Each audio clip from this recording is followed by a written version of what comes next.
Well, hello there. You're watching the press preview, a first look at what's on the front pages as they arrive. In the next half hour, we'll see what's making the headlines with the journalist and author Christina Patterson and the columnist at the article Ali Miraj. Good evening to you both. Evening, and we will see Isabel. them in a moment, but first let's take a look at what's on those front pages. And here is the Daily Mail. It says more than 500,000 doses of the Moderna vaccine are heading to the UK and will be offered to the under 50s next month.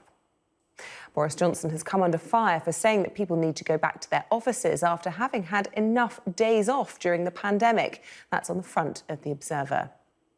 Here's The Telegraph. It's reporting that the government has launched an investigation into how elite schools have handled rape culture claims.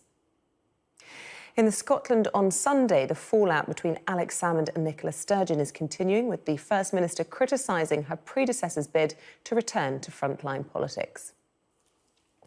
Here's The Express. It hails a return to normal life as COVID restrictions are slowly being lifted.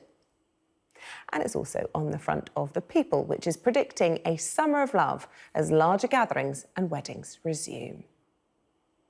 Well, let's bring in Christina and Ali to take us through the papers. And shall we start, Christina, with the Observer tomorrow morning, talking about the Prime Minister being irresponsible. I wonder if he's not going to be viewed so much as irresponsible, because the official guidance hasn't actually changed, has it? It's just ruffling feathers for saying that people have had enough days off, because many people have had to homeschool and all sorts of things whilst working from home, haven't they? Well, yes, but they haven't been having days off. In fact, quite the reverse. I think most people who have actual jobs, those of us who are not freelance, and have been working from home, most of them for a year now, have in fact been sleeping in the office rather than having holidays. So it's deeply offensive to people to suggest they've been sitting around having a lovely time. I think many people are very keen to get back to the office, but what they are also keen to do is not get infected and not infect their loved ones. And we remember what happened last summer when Boris Johnson urged people to get back to the office and said he wanted bustle, and basically suggested or sent ministers out to suggest that those who did not go back to the office would be looked upon less favourably by their employers. So, as always, he is sending out inconsistent messages, apparently with Rishi Sunak as well, who seemed to drive the second wave in his refusal, along with Boris Johnson, he persuaded Boris Johnson not to have the September circuit breaker, which could have had an enormous difference. So I think this is very, very unwise. Boris Johnson has said he'll be driven by the data. The data does not suggest that it's yet safe for people to go back to offices. We have to give schools priority. Schools are back. Infections are rising amongst secondary school children. And we've just got to let that settle. We've got many, many unlockings to happen in the next few months, and offices should be quite low priority. Ali Miraj, do you agree with what Christina's saying there? I mean, it is certainly in contrast to what the Prime Minister was also saying today about how we're usually around 3 weeks behind mainland Europe in terms of cases, so seeming to suggest that we might get another wave of infections here, just as he's saying people have been languishing at home. Well, Isabel, I think it was a slightly unfortunate choice of words. I don't think anyone's been having days off at home. I do agree with Christina completely. I mean, I've never worked longer hours in my life. Because your sort of days merge in, your work days merge into your personal life. So I think we're all suffering mental health, particularly people who've been homeschooling kids as well. I think the Prime Minister is under a certain amount of pressure from his backbenchers from the COVID recovery group. We know that 36 of them this week voted against the extension of the powers given to the government under the COVID Coronavirus Act until September, the end of September. Now they've extended the powers that they can impose, which is sort of causing some consternation amongst backbench MPs. So he's got to sort of keep them on board to a degree. And he also is conscious about getting the economy back on its feet. We know that this year alone, 350 billion is going to be the borrowing bill, and that Rishi Sunak's got 2 trillion of public debt to deal with. So he clearly wants to get people back into work as quickly as possible. But he has also laid out very clearly that there's a route to lockdown, which we all understand. He says he's not going to rush it. He's going to be guided by the data. And he's also pointed out that there is a third wave in Europe. Europe is not doing well compared to us on the vaccine front. So there are dangers there. So I think he needs to behave responsibly. He's been doing quite well this year in terms of managing the words that he utters. But I think this is a slight lapse, and I think I would urge him to address it. OK. Let's turn our attention to the Sunday Telegraph, shall we? And you touched on it there, Ali, in your mention of the ongoing vaccine saga over in mainland Europe. This is a sort of row that's just not seeming to go anywhere, is it? Talks are continuing between the UK and the EU, and this is a suggestion that Boris Johnson will politely remind the European Commission of exactly how much of taxpayers' money has been invested into this jab that everybody stands to benefit from. Christina. Yes, well, this vaccine row doesn't seem to be going away. It has to be said that the EU have not covered themselves in glory. I think Ursula von der Leyen has behaved extremely badly. And I think as someone who wrote a letter to the Times, I think it was the Times, pointed out, it's the case of the EU wanting to have their cake and not eat it, given how many AstraZeneca vaccines have been sitting in fridges completely unused, while various EU leaders rubbish it. I think the AstraZeneca story is disgraceful, actually. Here is Oxford University, the team, heroic team, led by Sarah Gilbert, who have done phenomenal work that may well save, if not the world, great chunks of the world, because this is a vaccine that they are selling at cost price to great swathes of the world. The fact that they have been discredited, that their vaccine, their very good vaccine, has been completely gratuitously discredited by a number of EU leaders, has been really disgraceful and will have led to many thousands of deaths. And as anyone watching this knows, I am very pro-EU and I am pro-Remain, or I was pro-Remain. Clearly that argument has been and gone, but they have behaved very badly. On the other hand, I just think it's better to keep patriotism out of these things. Germany will then say that they funded Pfizer, which they did. I think the important thing is to come to an agreement that will keep infection levels, reduce infection levels across the EU and ultimately across the world. We've already exported our UK variant to the whole of Europe, and that's why they're suffering their third wave. So let's be diplomatic. Let's not do all this flag waving, and let's just resolve this as quickly as we can. OK, Ali, what do you make of that? How helpful do you think it will be to bring in to the equation the expenses to the taxpayer? I mean, Maros Sefcovic is being quoted in the Sunday Telegraph as saying that it should be taken into consideration, that seemed fair enough. But as Christina's pointing out, Germany will argue the same when it comes to Pfizer.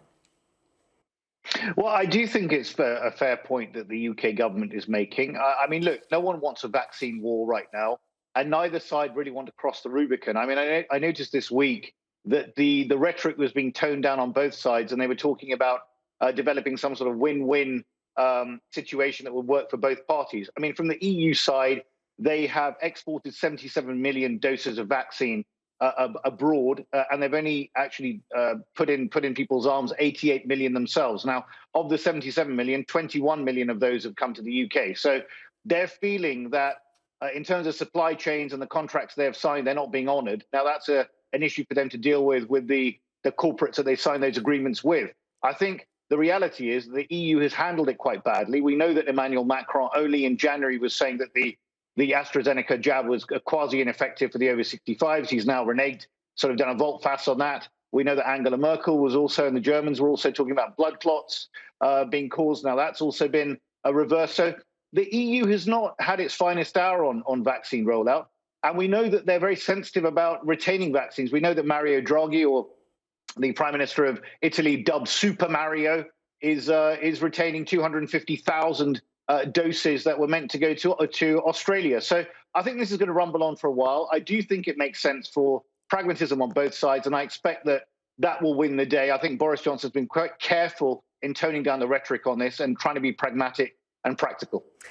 The Mail focusing on the news that will potentially ease the pressure on the AstraZeneca row, and that is that the Moderna vaccine, which has been approved for some time in this country, is finally going to be coming on stream in 3 weeks' time, which is great news for the under-50s, because I've got lots of friends who are in the under-50 category beginning to feel a little bit twitchy that they might be left out of this world-beating vaccine rollout. Tell us more, Christina. Yes, well, this is very good news, and it is miraculous, actually, that this time last year we didn't have a vaccine. I mean, you think of how many diseases, how many decades it has taken to develop vaccines. There's still no vaccine for HIV, and that's 40 years on. It is absolutely miraculous that the scientists have come up with quite a few functional vaccines, and I think by the autumn there'll be several more. So wonderful news that Moderna is on its way, and according to the trials, it's a very, very effective vaccine, pretty much along the lines of Pfizer, as far as we can tell, though we don't obviously have real-time data on it yet. But great news, and with any luck, if we control our borders effectively, by the autumn, things will be looking a lot better. Well, that brings us neatly on to the next story, this back on the front of the Telegraph, Ali, about a quarantine traffic light system when we're looking at summer holidays. And, of course, we're all talking about the border issues at the moment, but that issue needs to be addressed in the summer as well. Will people be able to go abroad or not? What are the Telegraph saying? Well, the Telegraph is saying that there are sort of analysis being done about this traffic light system of categorizing countries depending on their vaccination rates and their level of infections into amber, green, and red, etc., which will give some people a scintilla of hope that their summer holidays are still on the table. The government's been blowing a little bit hot and cold on this issue. I think this Telegraph story is going to certainly give people hope because people are desperate to get away. I think a lot of people are just feeling completely exhausted by being cooped up at home. So I think the UK tourism industry is going to also have a boost, but this is also very important for people to be able to go away. I mean, we know that the travel and tourism industry contributes about 200 billion a year to the UK economy, about 10% of GDP. So it's very, very important. Airports, airlines, hotels, etc., all really struggling at the moment. So it is very important that the government looks at this. And it looks like if you're in from a green country, you could just come in. That's absolutely fine. But it also brings us to that whole issue about vaccine passport and living in a sort of a biosecurity state, and how the government is actually going to play that and explain it to people, because we haven't really had the debate about how long all these restrictions are going to last, how we're going to come out, and what it means in terms of vaccine passports, biosecurity going forward, liberty of the individual. I think the government needs to have that debate quite openly with the public and lay out a roadmap. OK, Ali and Christina, we'll leave it there. We're going to take a short break and we'll be right back with you. After the break, we'll be looking at the rest of the papers, including this one, where we can see the First Minister of Scotland, Nicola Sturgeon, saying Salmond no longer fit to stand for public office. That's in Scotland on Sunday. That and the rest of the papers in a couple of moments. Welcome back to the press preview. With me now, Christina Patterson and Ali Miraj. Ali, let's start with the Observer, shall we? They're leading with a photograph of this protest today. It was Armed Forces Day, a national holiday, but of course this comes in the wake of the military coup on the 1st of February. And today, the deadliest day since then. International condemnation, and the Foreign Secretary Dominic Raab describing it as a new low. Indeed, over 100 people killed, and we've had over 400 people killed since the beginning of this coup in February. Aung San Suu Kyi, the former de facto leader of the country, won a landslide victory in November. We know that she's had a very difficult struggle to try and sort of install some sort of semblance of democracy in Myanmar. She was under house arrest for 15 years, of course, as we know, and won her first election in 2015. So this is really a retrograde step. We're moving backwards. I think the international community is clearly imposing sanctions. But as you can see from the military parade yesterday, the Russians and the Chinese are sort of putting their own spin on it. I mean, the Russians sent a ministerial official there. So it's kind of going to be interesting to see how this plays out, but certainly very dark days for Myanmar. And we don't know where Aung San Suu Kyi is or when she's going to be put on trial or make a return. We have no idea. And Christina, the tragedy of all of this, of course, is the civilian deaths. Many of them children, a 5-year-old today. In our report this evening by Siobhan Robbins, a baby who'd survived but had received a shot in the eye. And the junta warning earlier in the week that protesters would be on the receiving end of military aiming for the head. I mean, this is just unimaginable brutality. We were just going on a short permitted walk, a short drive away this morning, and I heard on the radio about the children who had been killed in the demonstrations. And can you imagine if that happened in this country? I mean, we've got plenty of controversy about our own demonstrations at the moment, but that's about bruises for the most part. The idea that you would actually fire on children and babies, on anyone for that matter, but on children and babies, it's just breathtaking. And I'm glad that the Observer have put this on the front page, because too often these reports are relegated to a tiny news in brief on the foreign pages, and we really mustn't look away. Of course, we are all grappling with the tragedy of COVID, but that doesn't mean that we can turn our backs on atrocities like this. And I just hope that somehow or other this government, this military regime, this coup, will be held to account, because we really, it's just breathtaking that these things are happening in the world. Absolutely breathtaking. Couldn't agree more. Let's finish, Ali, on this story in the front of the Scotland on Sunday, sort of portraying the politics in Scotland as something of a psychodrama, with Nicola Sturgeon, who's just survived this vote of no confidence, calling her predecessor unfit to return to frontline politics. Well, they were very, very close, and they were a formidable combination, and now they're an open civil war in the nationalist movement. I mean, Alex Salmond this week launched his Alba party. I must say, I thought Alba was the manufacturer of sort of reasonably priced electronic goods rather than a party, but he's called it Alba. He wants to make a comeback. He's going for regional list seats in the Scottish Parliament and hoping to at least win his own seat. So it's an interesting psychodrama, as you say. Nicola Sturgeon had a good week last week. She was cleared of any sort of misleading or not breaching the ministerial code, if you like. But it's been a pretty sorry state of affairs for the nationalists, and we'll have to see how it all plays out. We will indeed. It doesn't look as though Alex Salmond has the same sort of popularity as Nicola Sturgeon at the moment, but we have to leave it there. Ali, Miraj and Christina Patterson, I don't know where the time's gone. It's really good to talk to you. We'll do it all again in a little while. Thanks so much for joining us.